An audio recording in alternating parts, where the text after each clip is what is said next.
Hi, my name is Elise Chandler. I'm 29 years old and this is my story. I was born and raised in Wilmington, North Carolina, a coastal town where everyone knows your business before you do.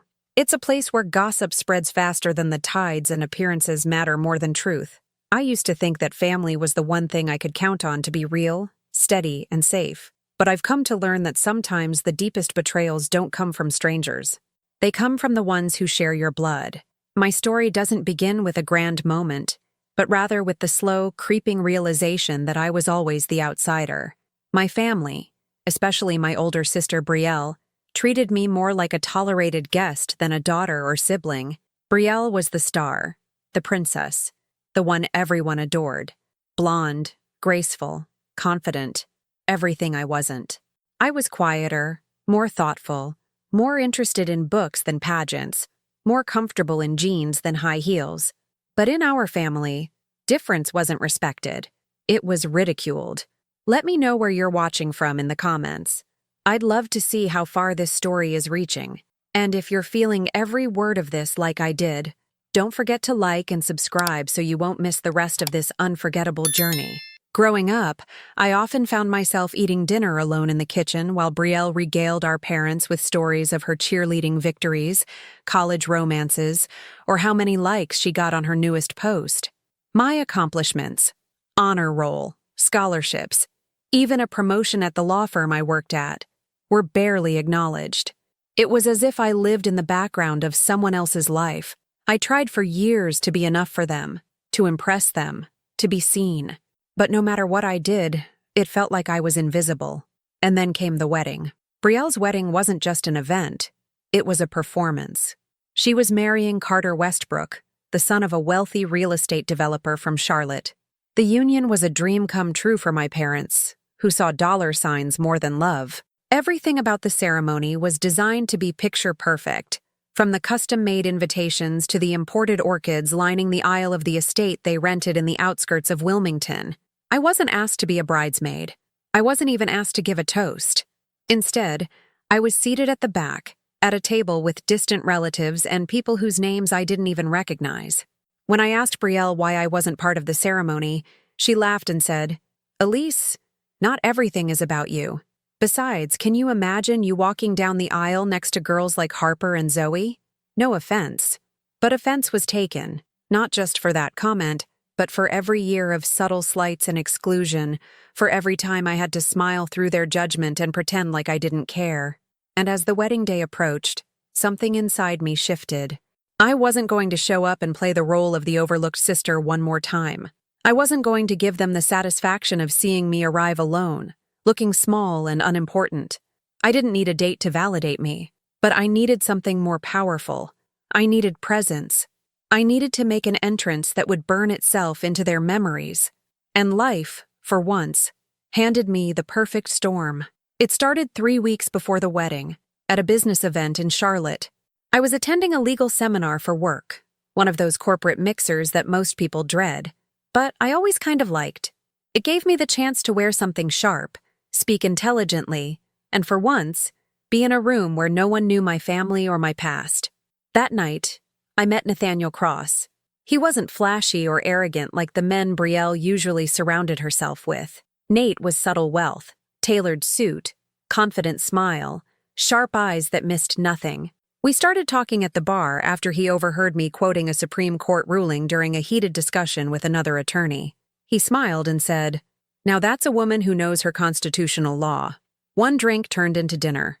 Dinner turned into conversation until 2 a.m.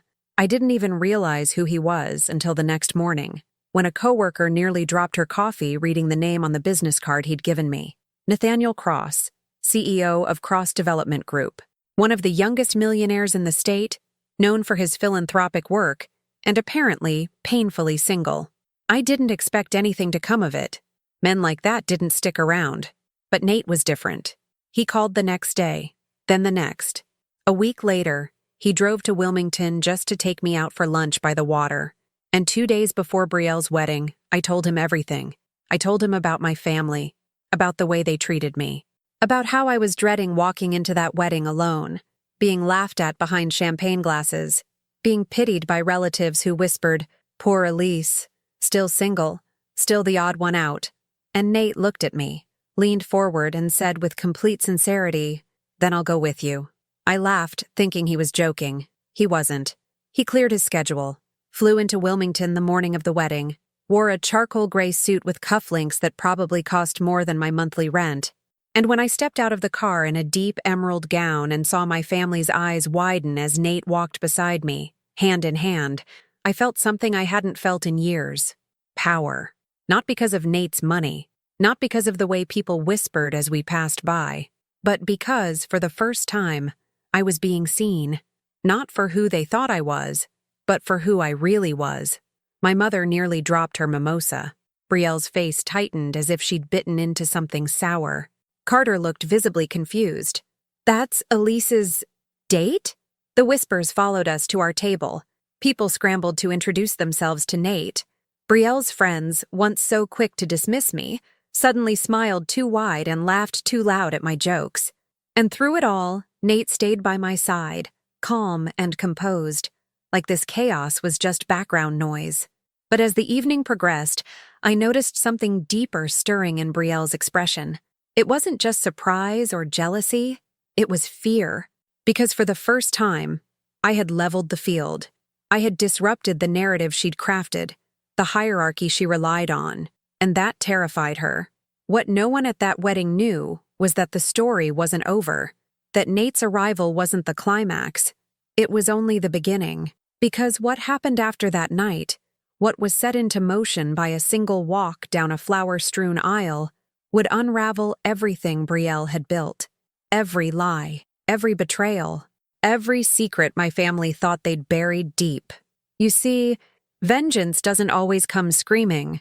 Sometimes it walks in wearing a suit, holding your hand and smiling like it has all the time in the world. The days after the wedding felt like a slow unraveling. What started as a symbolic moment, a defiant walk beside someone who wasn't just powerful but intentional, soon revealed itself to be the match that lit the fire beneath years of silence. My family had built a castle on appearances, propped up by shallow values and whispered judgments, but they had never prepared for the possibility that the quiet one, the forgotten sister, might one day push back. Nate didn't just vanish after the wedding like most people expected. He stayed, not just in town, but in my life. He didn't care about their confusion, their stares, or the way my mother kept hinting that his presence was a joke or a phase. He showed up at my office with lunch, invited me to business dinners in Raleigh, and talked to me like I was the most interesting person in any room. And when I asked him why me, why now, he always said the same thing, because you don't even realize the fire you carry. But while our bond grew, my relationship with my family grew tenser by the hour. Brielle had always worn her power like a crown, and me showing up with Nate cracked her illusion. She couldn't stand it. 2 days after the wedding, I received a text from her. No greeting, no warmth, just a single sentence.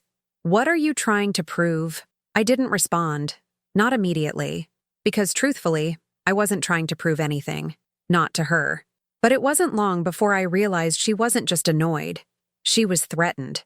My mother called later that evening, feigning sweetness, asking about Nate's background and suggesting I might be moving too fast.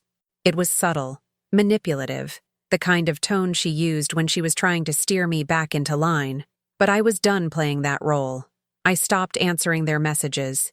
I declined a family brunch in honor of Brielle's return from her honeymoon, and every boundary I put up made them push harder. That's when I started receiving the messages from someone else. Anonymous emails, cryptic Instagram DMs from accounts with no photos. At first, they were just vague. "You don't belong with him." Then they got bolder. "He doesn't know what kind of person you really are." I knew immediately this was coming from someone close. The language, the tone, it was too specific, too personal. I didn't want to accuse anyone outright, but deep down, I knew. Brielle had always played dirty when she felt cornered, and now, her perfect image was cracking. Nate noticed the shift. One evening, as we walked along the Riverwalk in Wilmington, watching the sun melt into the water, he took my hand and asked, "Do you want me to dig into it?" His voice was calm, but I saw something sharper in his eyes. He wasn't just asking as a boyfriend. He was asking as a man who had influence, resources, and no patience for cruelty. I hesitated. Part of me wanted to say no, to let it go. But another part, the part that had swallowed every insult, every wound, wanted truth. So I nodded. It took him less than a week. Nate had contacts, people whose jobs were to uncover what others hid. And what they found wasn't just petty. It was calculated. Brielle had hired someone, a freelancer with experience in online harassment, to send messages, delete them, create new accounts, rotate threats, all so it couldn't be traced back directly to her. But Nate's people found the payment trail, the Venmo transactions, the burner account purchases, everything. When Nate showed me the folder, my hands trembled. It was more than I expected. She hadn't just tried to sabotage my relationship. She was trying to fracture my stability, hoping that if she couldn't beat me with charm, she'd break me with fear. But what shook me the most wasn't the messages or the schemes. It was what else Nate's team found. Buried in the records, they discovered a connection between Brielle and a closed case from 5 years ago. A lawsuit settled out of court. A non-disclosure agreement. A woman named Marissa Jameson, who once worked for the Westbrook family, Carter's father's company. She had filed a claim for wrongful termination and harassment, naming Carter directly. Brielle had testified in his defense. And weeks later, Marissa vanished from the public eye. No one followed up. No press. No investigation. At first glance, it seemed irrelevant. But when Nate laid it out, the implications became chilling. Brielle hadn't just married Carter for love or ambition. She had protected him, protected the Westbrook name, at the expense of another woman's safety. And she'd been rewarded for it. Her wedding, her elevated social status, even her new job at one of the Westbrook foundations. It was all part of a larger transaction. I couldn't sleep that night. I stared at my ceiling for hours, questioning how far this went, how deep the rot in my family ran. I thought about Marissa. I thought about how many times I'd swallowed the urge to speak up, to fight back, to call out the things I saw but didn't have the power to stop. And now, suddenly, I had something I never had before. Proof, leverage, power. When I told Nate what I wanted to do, he didn't flinch. He didn't tell me to think about it or warn me about consequences. He simply said, "Tell me how I can help." The plan started with silence. I didn't confront Brielle. I didn't respond to her passive-aggressive posts or the side-eyed comments from my mother. I smiled at the holiday gathering when they talked about Carter's generosity and ignored the looks when I walked into the room with Nate on my arm. But behind that smile, I was building a case. I contacted Marissa. It took time to find her. She was living in Asheville now, working part-time at a local bookstore, trying to rebuild her life far from the spotlight. When I called her, she hesitated. I could hear the fear in her voice, the guarded edge of someone who had been burned. But I wasn't a journalist or a lawyer. I was someone who had been hurt by the same people. And eventually, she agreed to meet. We sat at a quiet cafe, and she told me everything. What Carter had done, what Brielle had said to her in private, how the case was buried, the silence bought with money and threats. She cried halfway through the story, and I cried with her. Because this wasn't just about me anymore. It wasn't just about being excluded or mocked or belittled. It was about justice, about exposing the kind of people who smiled for the cameras while stepping on others behind the scenes. I recorded our conversation. With her permission, Nate helped me prepare the documentation. We spoke to legal advisors. We gathered statements. And then, we waited. I knew the moment had to be precise, controlled, devastating in its timing. So I chose Brielle's birthday gala. She was throwing a massive charity event in Charlotte, complete with photographers, reporters, and sponsors. It was supposed to mark the launch of her new public image. Philanthropist, wife of a future CEO, socialite with a heart of gold. I RSVP'd. Quietly. No one noticed. They assumed I wouldn't come. But I was there, dressed in black, a statement in itself. Nate by my side, as always. And in my clutch, a copy of everything, every message, every payment, every piece of evidence that tied Brielle not just to cruelty, but to corruption. The night sparkled with chandeliers and lies, and I watched her move through the crowd, laughing, greeting, toasting like the world belonged to her. She had no idea that her world was about to end. There are moments in life when the world goes silent, not because there's no sound, but because everything inside you is vibrating so intensely that you stop hearing anything else. That was what it felt like as I walked through the entrance of Brielle's gala, my heels echoing against the marble floor of the Biltmore Grand Hotel. The air was thick with perfume, expensive champagne, and the sweet rot of fake sincerity. People were laughing too loudly, complimenting each other too earnestly, and somewhere in the center of that perfectly curated scene stood my sister, Wilmington's golden girl, shining in a silk gown, holding court like royalty. She didn't see me at first. I moved through the crowd with practiced grace, smiling when someone made eye contact, pretending I belonged, even when every instinct in me screamed that I didn't. But this wasn't her world anymore. Not really. Because tonight wasn't about her. It was about what was coming. Nate stayed close, his presence solid and calm, grounding me without saying a word. He knew what this meant.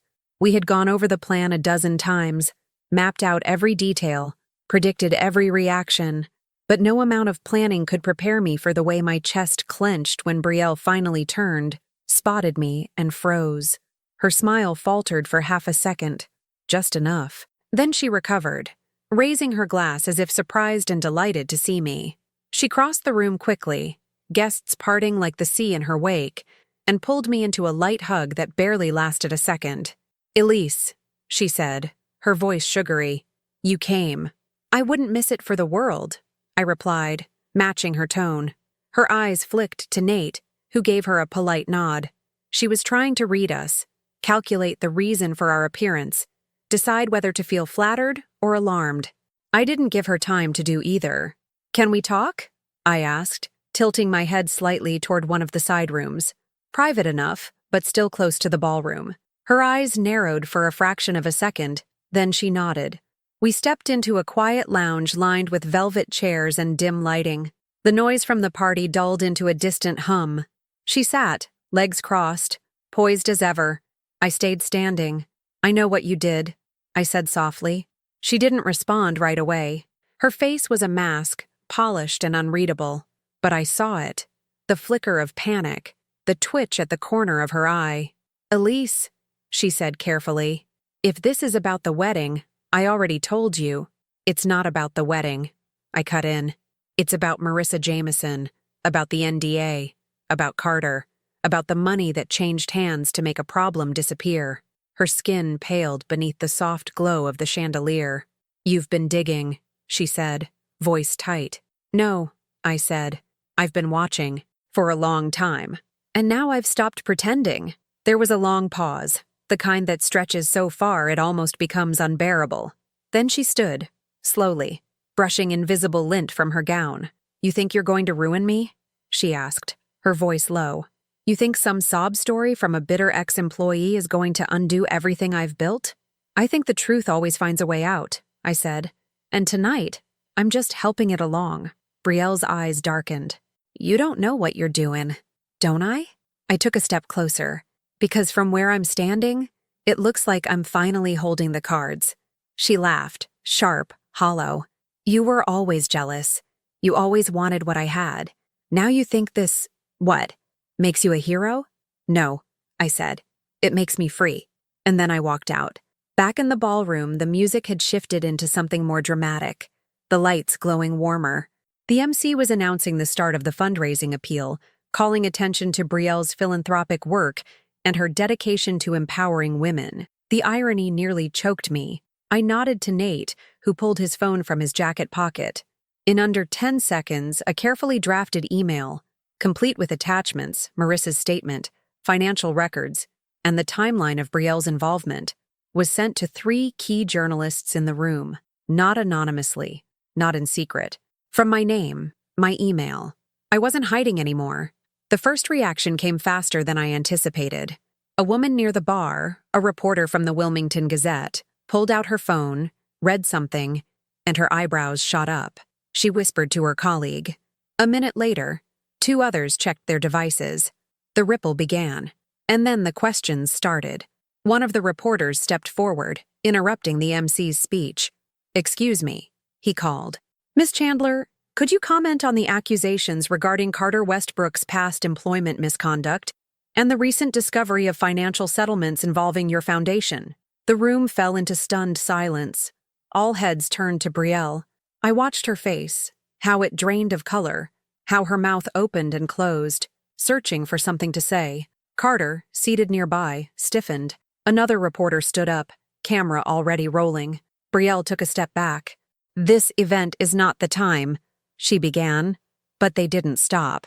"Did you testify to protect your husband during an active investigation? Was your recent promotion tied to a settlement agreement? What about Marissa Jameson? Did you ever contact her after the case was dismissed?" It was chaos. Elegant, televised, and irreversible chaos. I slipped out before security could even begin to intervene. Nate followed close behind. We didn't need to stay to witness the collapse. The seed had been planted, the damage done. The next morning, the story was everywhere. Westbrook Air Faces, new allegations, local philanthropist linked to silencing of whistleblower family secrets exposed at charity. Gala Brielle's carefully constructed world began to fall apart like a house of cards in a storm. Sponsors withdrew. Donors paused contributions. She was asked to take an indefinite leave from her role at the foundation. Carter's father released a statement distancing himself from both of them, but the most damning consequence came from the public itself. Social media, the very platform Brielle had once used to curate her perfection, now turned against her. Her followers halved within 48 hours. Comment sections flooded with outrage, stories, and questions. She deleted her accounts within the week. As for Marissa, she called me 3 days later. She had seen the news, read the articles, and for the first time in years, she said she felt like someone had listened. We talked for an hour, cried a little, and at the end she said, "You gave me my voice back." I didn't know what to say, but I knew what it meant. My parents didn't call, not to ask questions, not to condemn me, not even to plead. Their silence was its own kind of confession. They had stood behind Brielle her entire life. Now they were hiding behind the walls she'd built. But I wasn't the same girl they used to overlook. I wasn't Elise the afterthought anymore. I was the woman who tore the curtain down and walked through the ashes with her head high. And it was only the beginning. In the weeks that followed the gala, the air around Wilmington changed. It wasn't just the coastal wind carrying whispers anymore.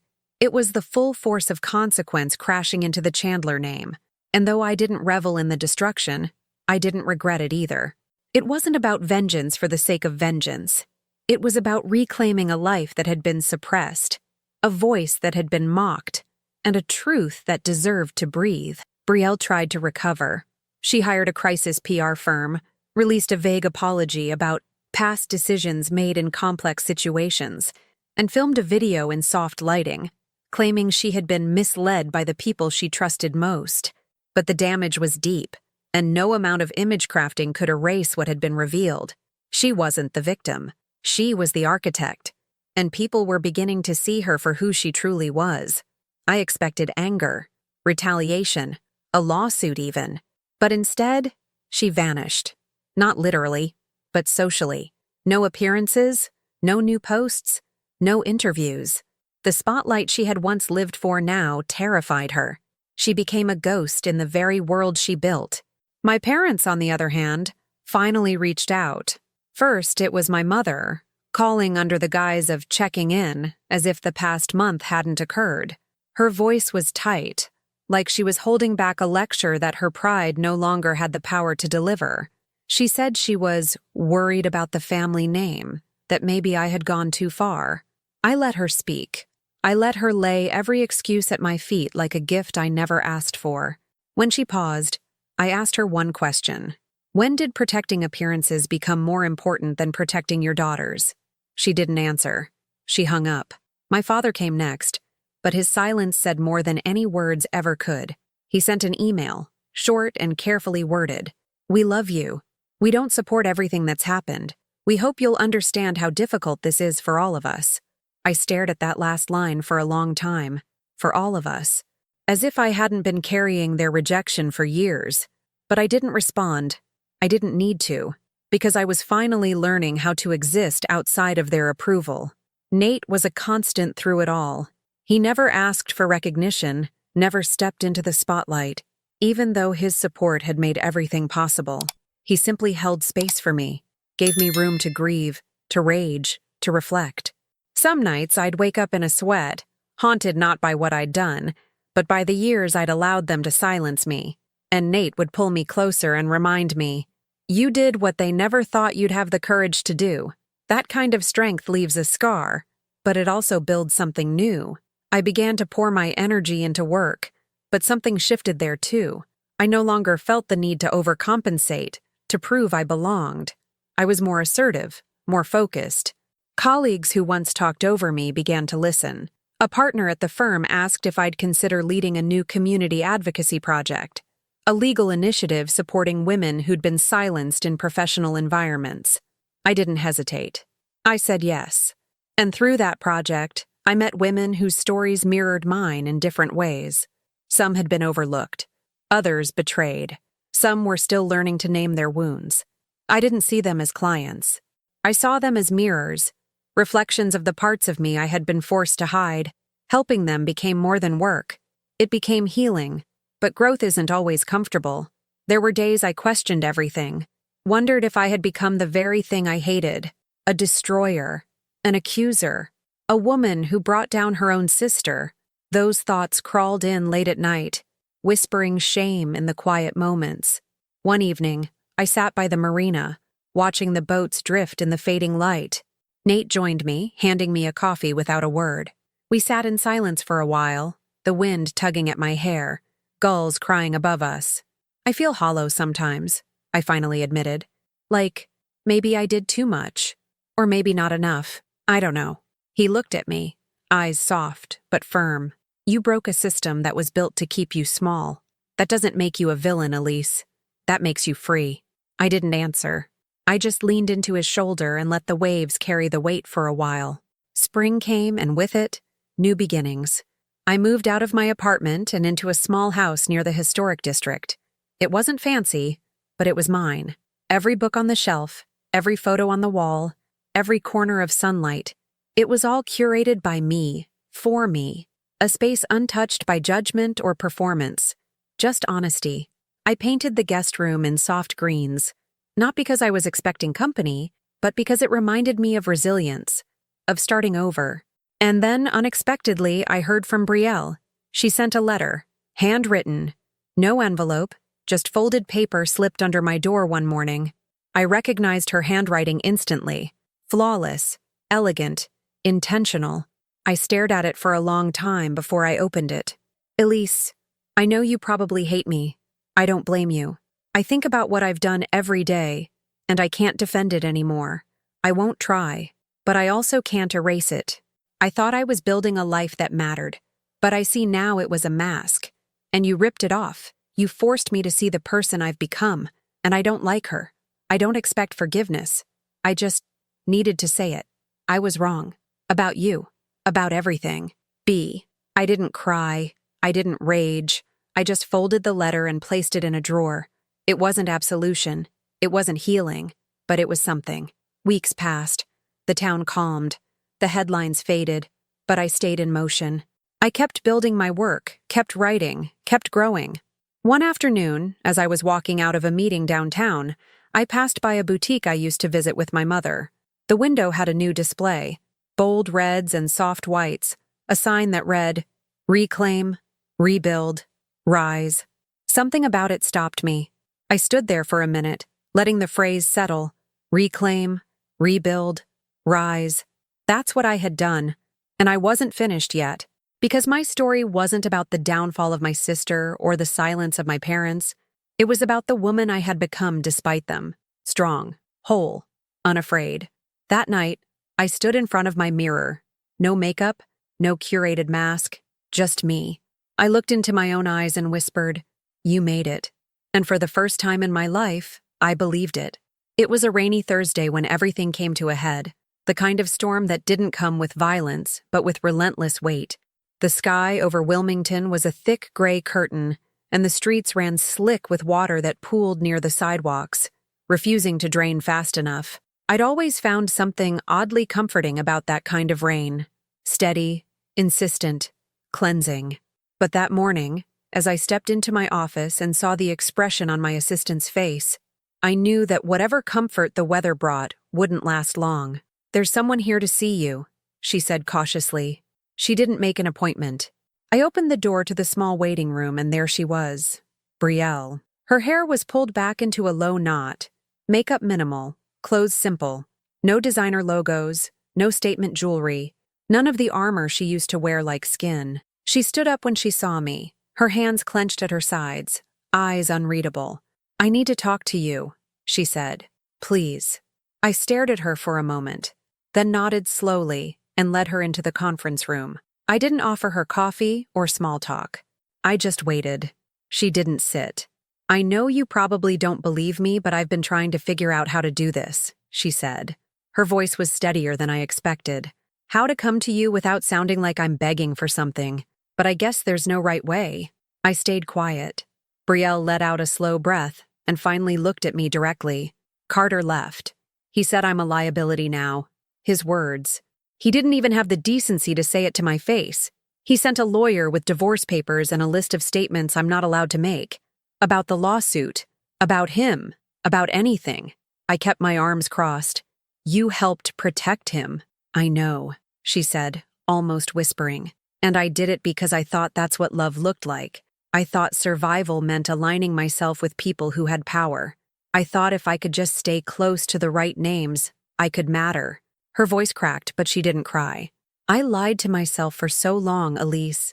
I convinced myself that you were the jealous one, that I was the victim of your bitterness. But the truth is, I was terrified of you. You saw through me. You didn't care about their approval. You never needed them to feel like someone." I swallowed hard, feeling something shift in the room. "I needed to matter," she said, her voice finally breaking. "And now, I don't even matter to the man I destroyed myself for." I looked at her then, not as a sister, not as the villain in my story, but as a woman unraveling under the weight of her choices. She looked smaller somehow, not physically, but in spirit, hollowed out. "I didn't come here for sympathy," she said. "I came because I'm lost. And you're the only person who ever looked at me and saw the truth, even when I hated you for it." For a moment, I didn't know what to say. Part of me wanted to throw every cruel word back at her, to ask if she remembered the years she dismissed me, belittled me, mocked me in front of our parents. Part of me wanted to get up and walk away, but another part, a deeper, quieter part, recognized what was happening. This was the final moment, not of revenge, but of reckoning. "You hurt a lot of people," I said finally. "Not just me. You silenced a woman who was trying to protect herself. You propped up a man who built his life on threats and power. You turned your back on the sister who wanted nothing more than to be seen." "I know," she whispered, "and I don't expect you to forgive me. I'm not ready to," I said truthfully. "But I don't hate you either." She looked up at that, eyes wide. "I just don't carry you with me anymore," I added. "I let go of you the day I realized I didn't need your apology to move forward." She nodded, tears brimming now, but not falling. She opened her purse and pulled out an envelope. "I'm leaving Wilmington," she said.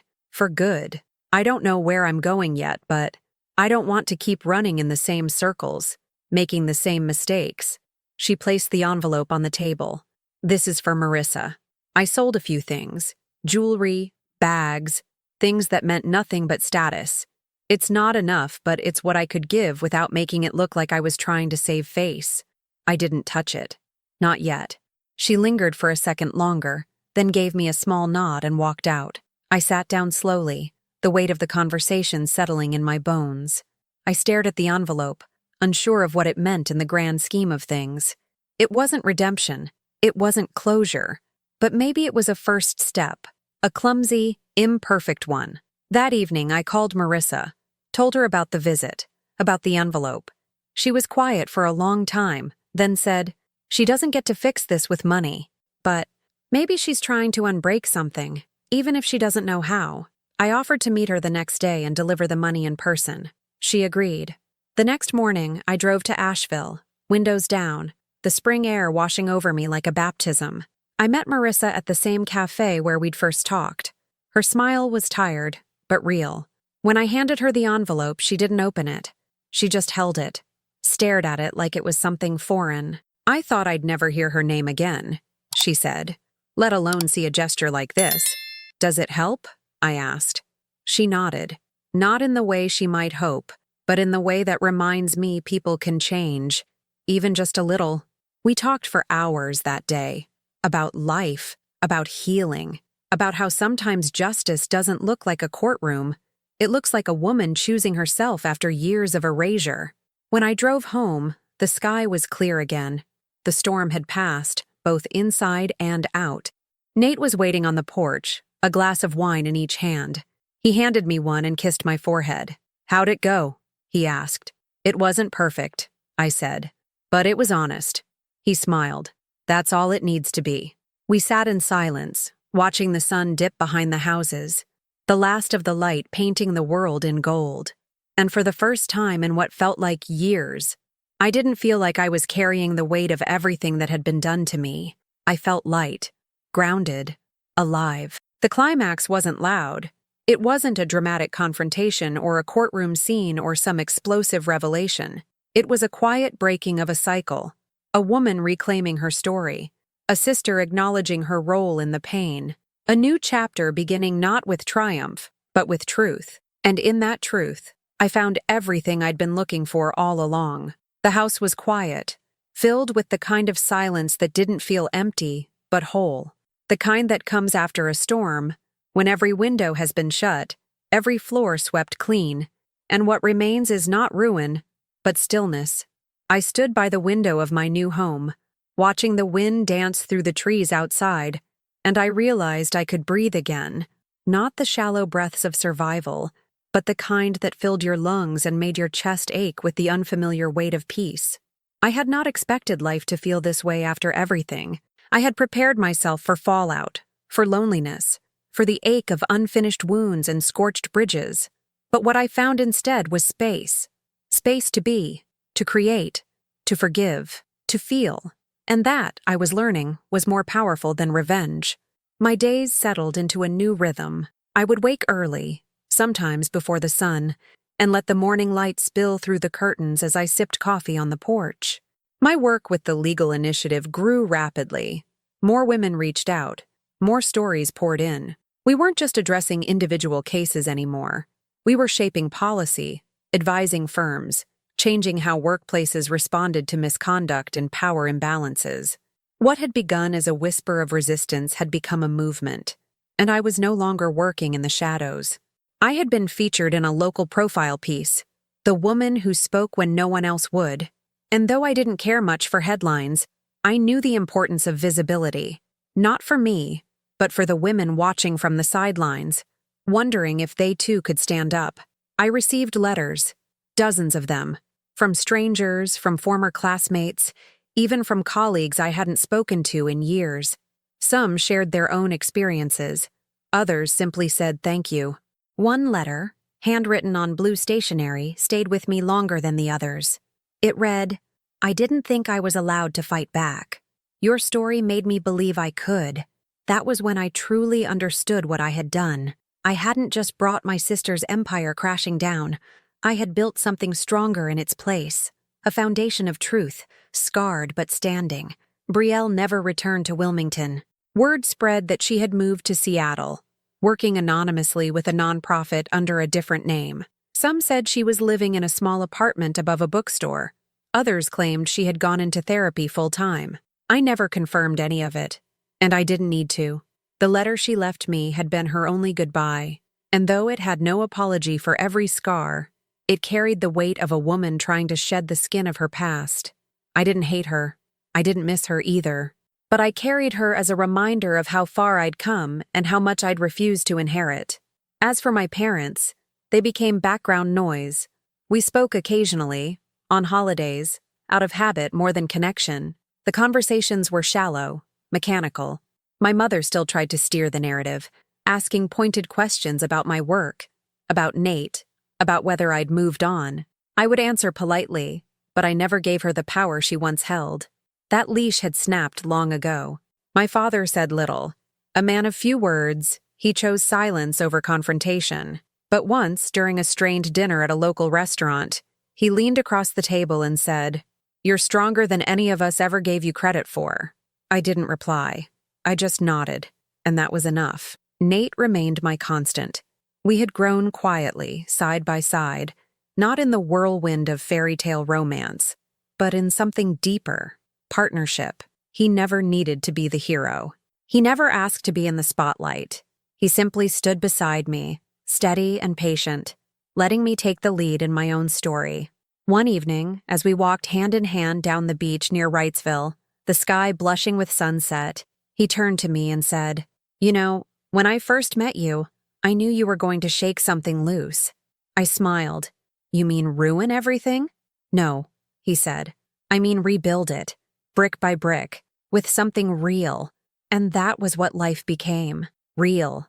I no longer lived in the shadows of other people's expectations. I no longer twisted myself into silence to keep others comfortable. I no longer let their opinions define my worth. My voice, once quiet, now carried weight. My presence, once overlooked, now stood firm. I began teaching part-time at a local college, offering a seminar on ethics, justice, and the power of personal testimony. The first day, I stood in front of a room full of students, some wide-eyed, some skeptical, and I told them, "This isn't a class about rules. It's a class about truth and the cost of telling it." Some days were hard. Healing wasn't linear. There were moments I woke up with old fears pressing against my ribs. There were nights when memories crept back, uninvited and sharp, but I learned to sit with them, to let them pass. They didn't own me anymore. One afternoon, I returned home to find a package on my doorstep. No name, no return address. Inside was a small wooden box, and nestled within it, a delicate necklace I hadn't seen in years. Our grandmother's pendant. Brielle had worn it at every major family event. Now it was mine. There was no note, just the necklace and the silence it carried. I didn't cry. I simply placed it in my drawer and whispered, "Thank you." Not to her, but to the moment, to the full circle that life had finally drawn. The seasons turned, and Wilmington changed in small ways. New stores opened, old houses were repainted. But for me, the most profound shift wasn't in the town. It was in the mirror. I could finally look at my reflection and see someone whole. Not because I had won, not because I had destroyed my enemies, but because I had reclaimed myself. This story didn't end with a grand victory, a parade, or even closure in the traditional sense. It ended with clarity, with a woman who had been pushed aside standing in the center of her own life, no longer asking for permission to exist.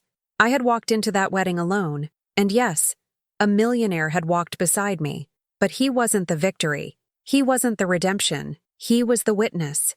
The victory was mine. It always had been.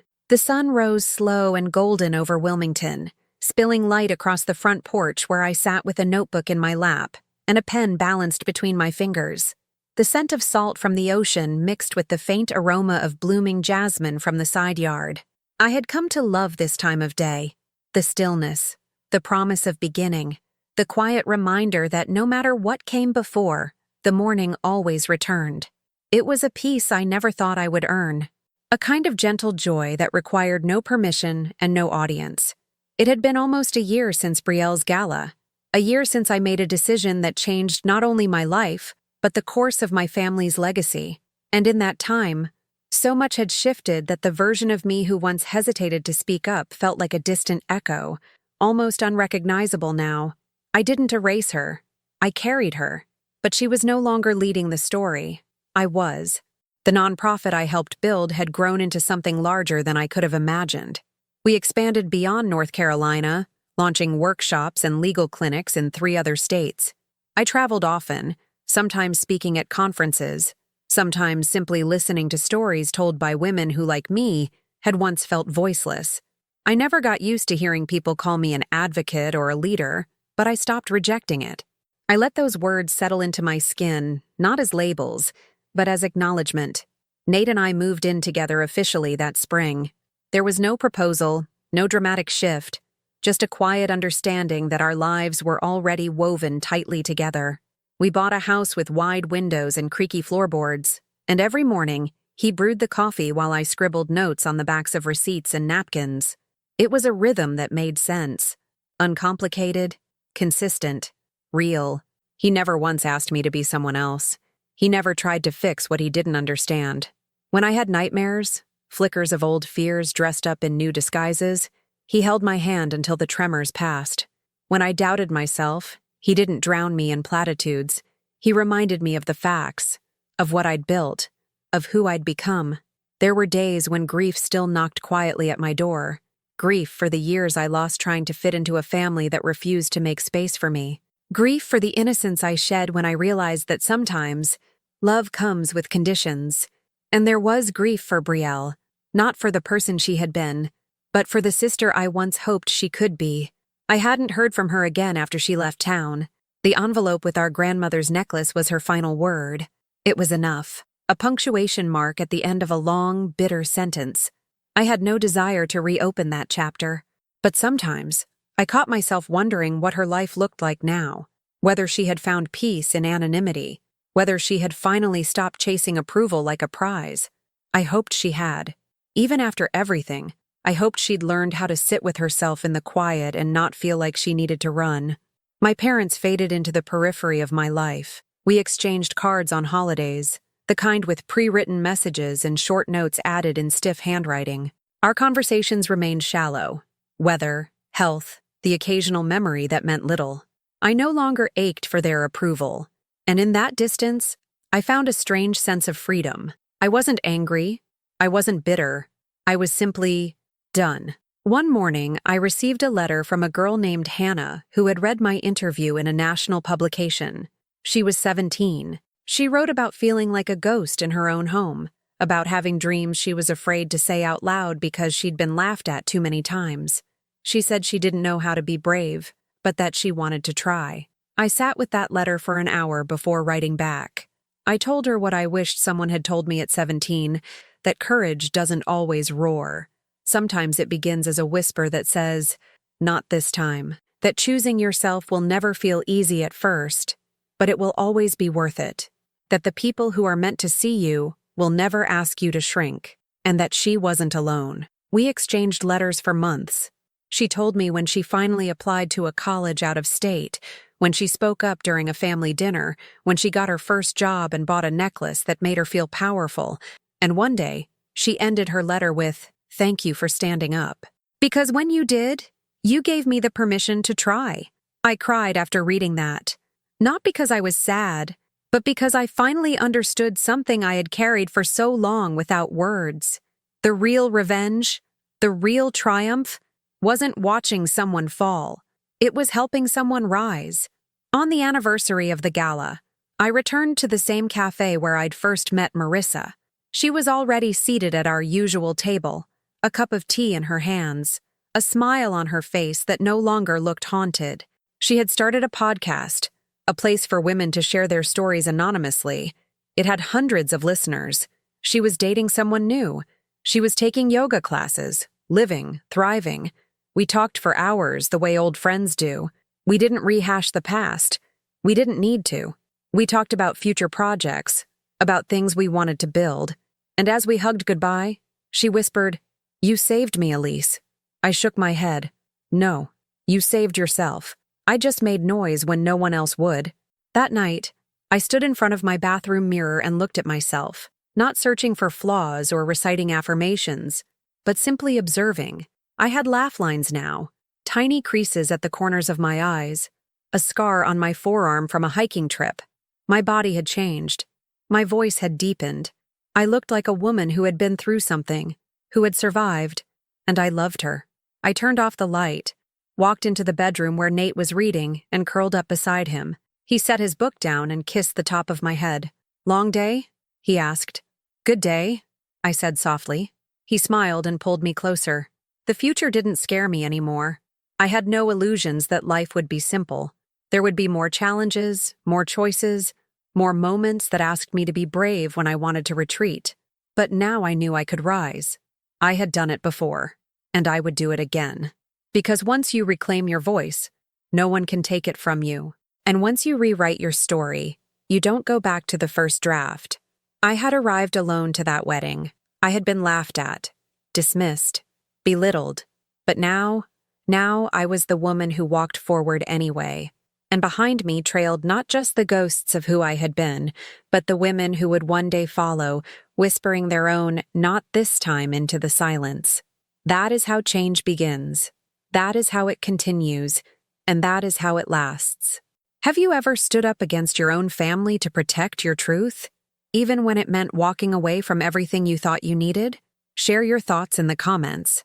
If this story moved you, don't forget to like and subscribe to hear more powerful journeys of resilience, courage, and personal redemption. You never know who might need to hear this today, so feel free to share it with someone who's finding their voice too. Remember, healing doesn't always begin with forgiveness.